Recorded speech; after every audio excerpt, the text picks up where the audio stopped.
Gagawa din niya ng isang counterpointing na arreglo ang mga scholars. I'll just touch on counterpoint.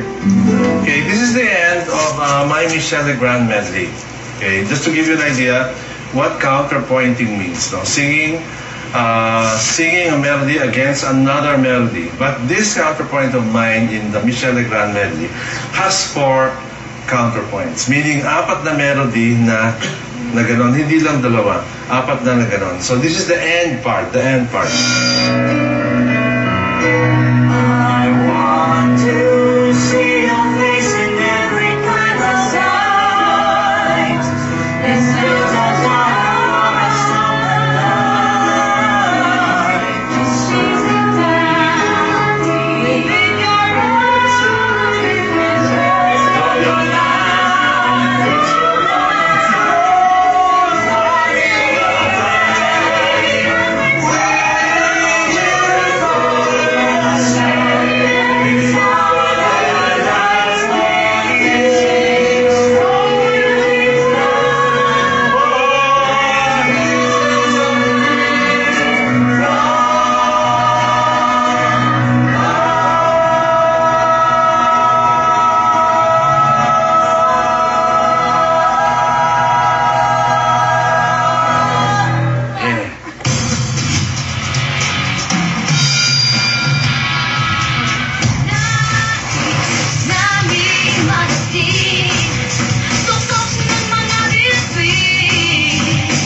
Sa bagong araw ng mga scholars, nagkaroon ng panibagong cycling exercises ang mga scholars. Okay, we're going to leg drill. Right side. Come on. Come on, guys. Next one. Push your butt. Come on, guys. Heel down.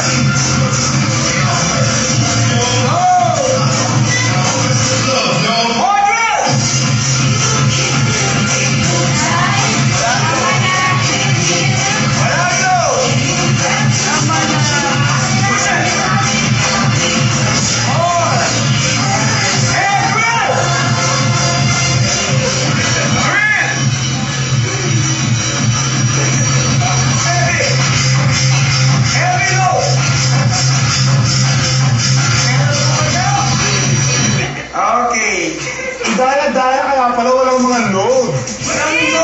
Meron sa pinipress ko po. Ay, ako girls, tama bang bawasan ng load ang inyong mga bike? Asawa? Matapos mag-exercise, inensayo ng mga scholars ang kanilang mga kakantahing sa gala night.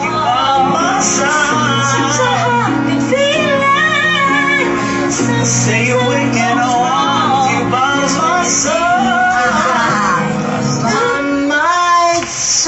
Provide the air. Pati yung piyok mo kanina kulang ng hangin yun.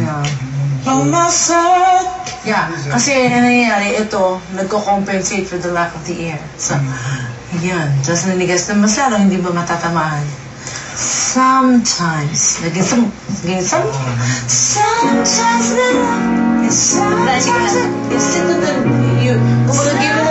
that time na kailangan kakantay mo syllable na sound, mas matagal yung sa vowel. Sometimes.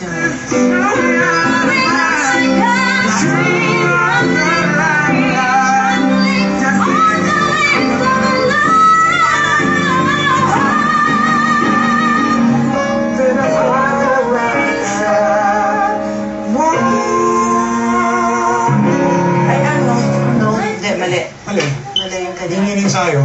Ano? Ano yung dapat yung note? Pareho silang fa. Unison.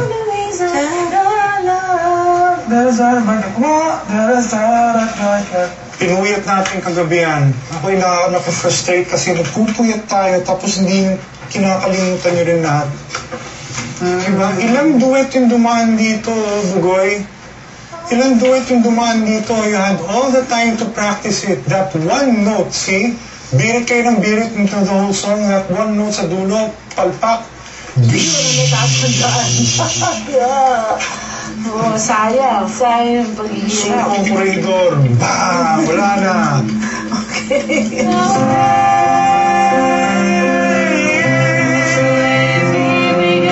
Say that you love me.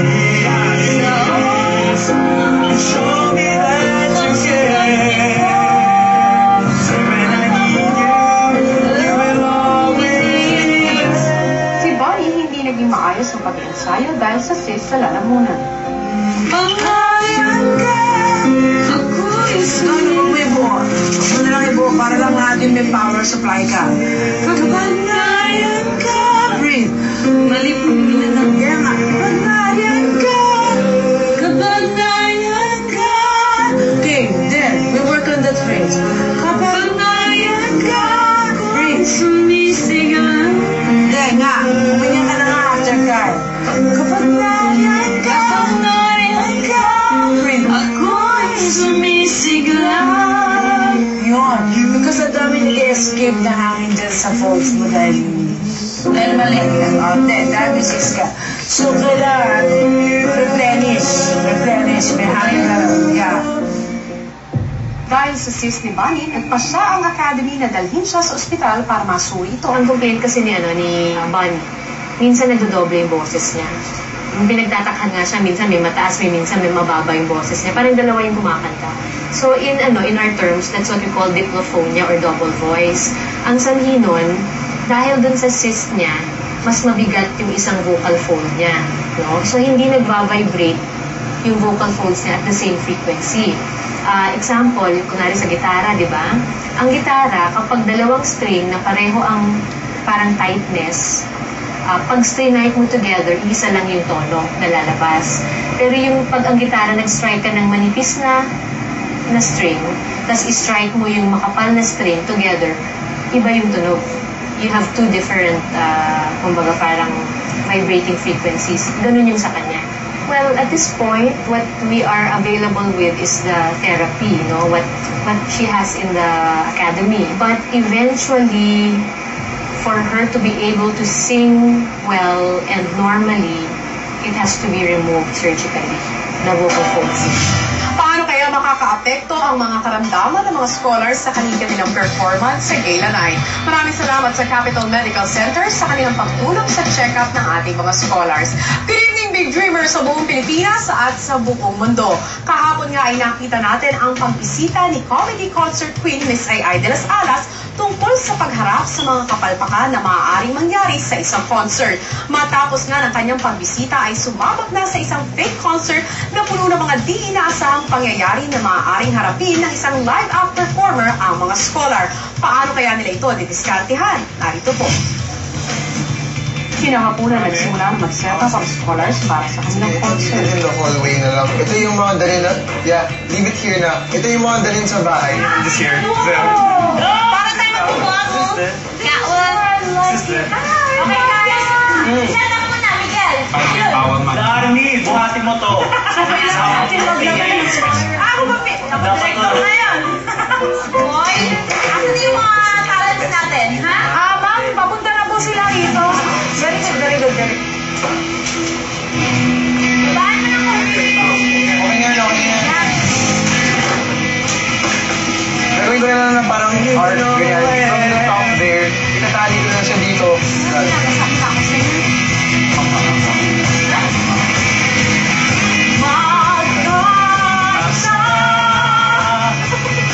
Parang meeting diamante. Ilang oras bago ang kanilang live concert for a cause, napansin ni Miguel at Iñaki ang pangalan ng mga bisita nila. They're here? What do you mean that? Oh my God. Sabi ko na nga ba eh. Record producers. I knew it. It cannot be Sila ang mga taong kumikilati sa mga precious talent sa music industry at sila ang mga taong responsable sa pagpaproduce ng mga hit songs na nadidinig nyo sa... Guys! Oo, sila yung audience, kaya ganyan lang. Ang hindi alam ng mga scholars, kunwaring record producers lang ang nanonood sa kanila. Sa kalagitnaan ng kanilang pag-ensayo, isang di inaasahang bagay ang nangyari. Matagal na kitang iniibig. Matagal na akong naghihintay. Pagbalik ng mga scholars sa backstage, isang balita ang sinabi ni Teacher Monet. A number of the executives have not arrived yet and are not expected to arrive in the near, an hour or so. Kasi ang problema, may klase kayo kay Direct Joey. Ng 8, hindi pwede i-move. So, you have to cut it in half. Piliin nyo na yung mga numbers na i-out nyo. Wala na ako. So, from 50 numbers, cut it down to 7. Sa 3 years, isang song na lang. Girls, ito yun. Isang song na lang.